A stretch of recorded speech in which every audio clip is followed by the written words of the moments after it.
نماز چاشت طلوع آفتاب کے تقریباً 1 گھنٹہ بعد 4 رکعت ادا کرنے والے کے دن بھر کے سارے کام اللہ تعالیٰ اپنے ذمہ لے لیتے ہیں.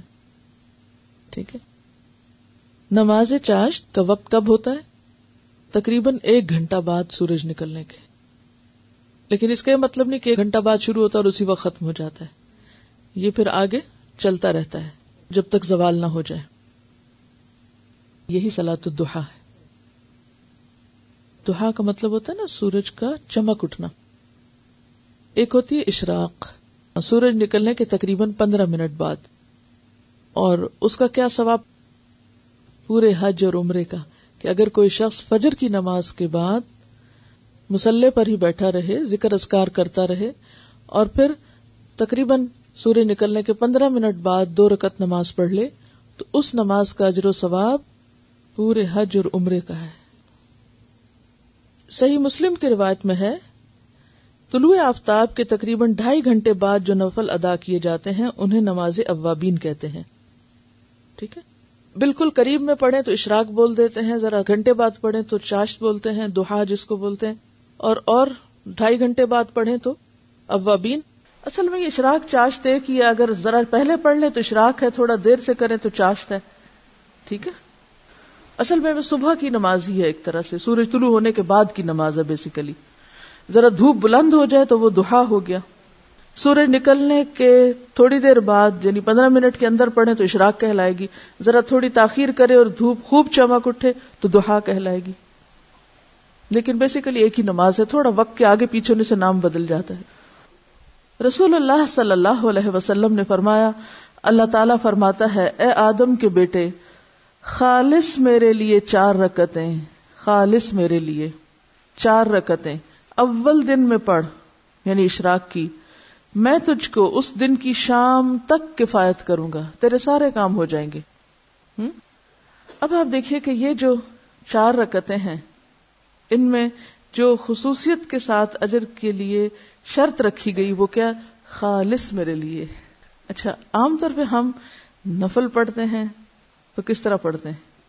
جیسے اس روز مجھ سے کسی نے پوچھا جب میں تہجد کی نماز کے بارے میں بتا رہی تھی کہ کیا خیال ہے اگر اس روز یعنی تہجد کے وقت 2 رکعت تحیۃ الوضو کے پڑھ لیے جائیں، 2 حاجت کے پڑھ لیے جائیں، 2 استخارے کے پڑھ لیے جائیں، 2 فلاں کے پڑھ لیے جائیں. تو بات یہ ہے کہ ٹھیک ہے آپ وہ 2 مختلف نیتوں سے پڑھ لیں، لیکن تہجد تو تہجد ہے. اسی طرح جب ہم یہ نفل بھی پڑھتے ہیں تو عموماً ہم کیا کہتے ہیں؟ چلو حاجت کے پڑھ لیتے ہیں یا کوئی استخارہ کر لیتے ہیں، یعنی کوئی نہ کوئی غرض ساتھ لگا لیتے ہیں. برائی کچھ نہیں ہے اس میں، آپ لگا سکتے ہیں غرض، لیکن کوئی عبادت تو ایسی بھی ہو جو کسی غرض کے بغیر ہو، یا نہیں؟ ہاں، اپنی ساری غرضیں اللہ کے سپرد کر دینا اور خالص اس کے ہو جائیں، پھر وہ آپ کی ہر چیز کے لیے کافی ہو جائے گا. اصل میں ہمارا ذہن یہ ہوتا ہے کہ جیسے مختلف چیزیں ہمارے ہاتھ میں نا، ہم یہ کر کے یہ کروائیں اللہ تعالیٰ سے، یہ پڑھ کے یہ کروائیں، اس چیز سے یہ مسئلہ حل کرائیں. لیکن وہ جو ایک مکمل بھروسے کی کیفیت ہے، ایک توکل اور یقین اور ہر غرض سے اوپر اٹھ کے خالص اس کا ہو جانا، اس کا لطف ہی کچھ اور ہے. سمجھے کیا؟ کہ میں یہ صرف اللہ کے لیے اپنے آپ کو خالص کر کے پڑھ رہی ہوں، مجھے کوئی اس کے بدلے دکھاوا نہیں کرنا کہ میں دوسروں کی نظر میں اچھی ہو جاؤں، کہ لوگ سمجھے بہت نفل پڑھنے والا ہے. تو خالص کام اور ملاوٹ والا کام فرق ہے. معاذہ رضی اللہ عنہا نے حضرت عائشہ صدیقہ رضی اللہ عنہا سے دریافت کیا، رسول اللہ صلی اللہ علیہ وسلم نماز ضحیٰ کتنی رکعتیں پڑھتے تھے؟ وہ فرماتی ہیں 4 رکعتیں، اور جس قدر اللہ تعالی چاہتا آپ اس سے زیادہ بھی پڑھتے. ام ہانی فرماتی ہے رسول اللہ صلی اللہ علیہ وسلم نے فتح مکہ کے دن غسل کیا اور 8 رکعات نماز ضحیٰ پڑھی. معلوم ہوا کہ اشراق کی رکعتیں 2، 4 یا 8 ہیں جو سنت سے ثابت ہیں. حضرت ابو ہریرہ رضی اللہ عنہ نے فرمایا، مجھے میرے پیارے دوست نبی صلی اللہ علیہ وسلم نے 3 چیزوں کی وصیت کی، جب تک میں زندہ رہوں گا ان کو نہیں چھوڑوں گا. ہر عربی مہینے میں ایام 20 یعنی 13, 14 اور 15 کے 3 روزے, چاشت کی نماز اور سونے سے پہلے وتر پڑھنا. یہ 3 کام کبھی نہ چھوڑوں گا.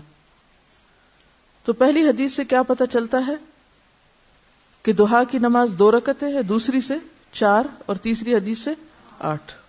تو آپ 2 بھی پڑھ سکتے ہیں اور 8 تک بھی لے جا سکتے ہیں, یہ حسب حالات ہے, جتنی وقت ہو.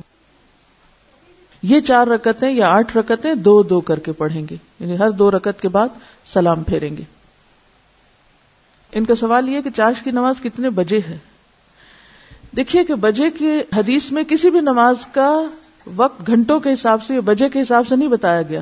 اس میں سورج غروب ہونے کے بعد, سورج طلوع ہونے کے بعد, سورج طلوع ہونے سے پہلے, زوال ہونے کے بعد, دن ڈھلنے کے وقت, اس طرح کے اوقات بتائے گئے ہیں تاکہ دنیا میں آپ کہیں بھی ہو تو سورج کے اتار چڑھاؤ سے, آسمان کی روشنی سے اپنا کیلنڈر اور اپنی گھڑی, یعنی آسمان پر سورج کا نکلنا اور غروب ہونا اور ڈھلنا اور اونچا نیچا ہونا, یہ ایک عالمی کلاک ہے.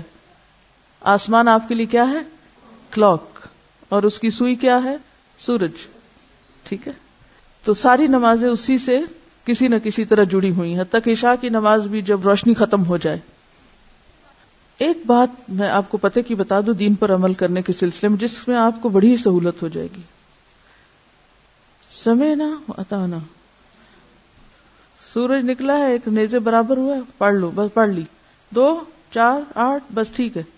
اگر بہت ڈیٹیلز میں جائیں گے, اب اگر اگلا سوال آپ کا یہ ہو کہ صورتیں اس میں کون سی پڑھیں, کتنی طویل ہو, سجدے کتنے ہوں, تو مشکل میں پڑھتے جائیں گے. سمپلی ایک بات سنیں اور اس کو جتنی سمجھ آتی وہ کر لیں, اور انشاءاللہ اس میں خیر ہوگی. پس جب آفتاب طلوع ہو کر ایک نیزے کے برابر بلند ہو جائے تو اس وقت نوافل کا پڑھنا نماز اشراق کہلاتا ہے, یعنی تقریباً 15 منٹ کے بعد.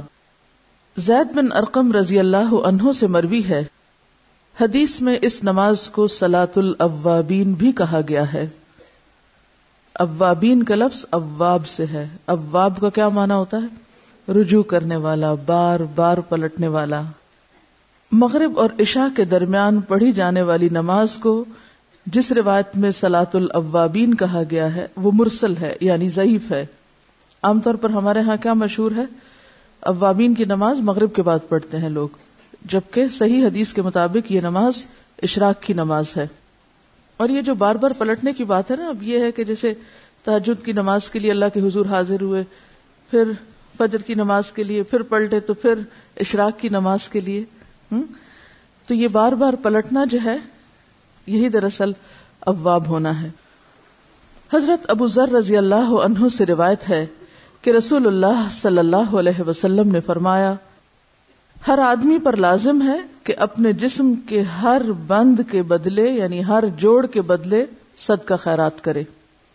بس ہر تسبیح صدقہ ہے, یعنی سبحان اللہ پڑھنا, ہر تحمید یعنی الحمدللہ کہنا صدقہ ہے, ہر تحلیل یعنی لا الہ الا اللہ کہنا صدقہ ہے, ہر تکبیر یعنی اللہ اکبر کہنا صدقہ ہے, امر بالمعروف صدقہ ہے, اور نہی عن المنکر بھی صدقہ ہے. اور ان سب چیزوں سے ضحیٰ کی 2 رکعتیں کفایت کرتی ہیں. یعنی اگر یہ باقی کام آپ نہ کر سکے کسی مجبوری سے, تو آپ یہ 2 رکعتیں پڑھ لیں تو گویا آپ نے اپنے دن کا صدقہ دے دیا. اور اگر کوئی شخص یہ 2 رکعتیں بھی پڑھے اور اس کے ساتھ ساتھ باقی کام بھی کرے تو لازمی طور پر وہ دوسروں سے آگے ہوگا. عام طور پر جب اس طرح کی حدیثیں ہم پڑھتے ہیں تو ہم سوچتے ہیں چلو ٹھیک ہے, باقی تو چھوڑو, چھٹی, یہ کر لیتے ہیں, یعنی شارٹ کٹ ڈھونڈ کے بس صرف ایک چھوٹا کام کرنے کے لیے تیار ہوتے ہیں. جبکہ صحابہ کرام کی عادت کیا تھی, وہ کیا کیا کرتے تھے؟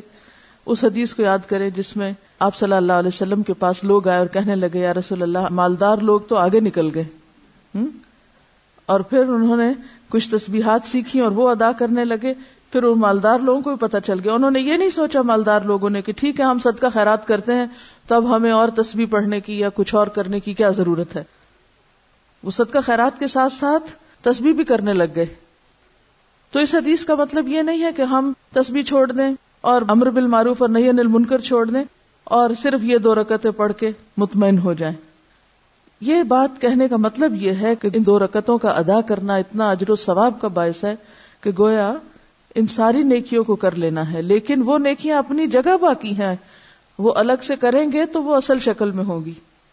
جیسے قل هو اللہ پڑھنا 1/3 قرآن کے برابر، اس کو لوگوں نے کیا سمجھا، اور کچھ نہ پڑھو، خالی قل هو اللہ ہی پڑھتے رہو، 3 دفعہ پڑھ لو پورے قرآن کا ثواب ہو جائے گا.